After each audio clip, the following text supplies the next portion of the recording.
mouvement d'humeur des acteurs portuaires, transporteurs, commerçants et transitaires ont décidé depuis lundi de ne plus faire des paiements sur toute la ligne de l'environnement portuaire. Ils dénoncent entre autres des frais supplémentaires, disent-ils, imposés par Dubai Port Road. Les conséquences sont énormes selon Mohamed Lamine Sano, l'expert en supply chain management, n'exclut pas une inflation sur les denrées alimentaires.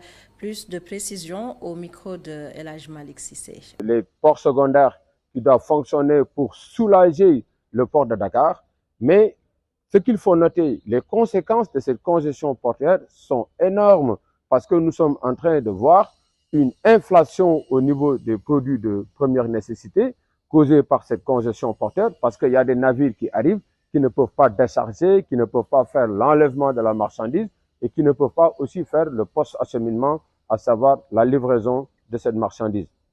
Autre conséquence, vous constatez qu'il y a une congestion énorme au niveau des zones périphériques du port de Dakar et ça bloque complètement la congestion, ça crée des embouteillages énormes. L'autre conséquence, c'est quoi? Le port de Dakar est un port de transit. Donc, les produits maliens transitent par le port de Dakar, donc il y a un enjeu géopolitique.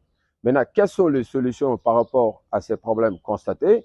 Il faut forcément que l'État prenne en charge la souveraineté de la logistique portière parce que cette logistique portière a un impact considérable sur les performances économiques de notre pays, à savoir les droits et taxes prélevés par la douane, mais aussi le chiffre d'affaires apporté par ces opérateurs économiques.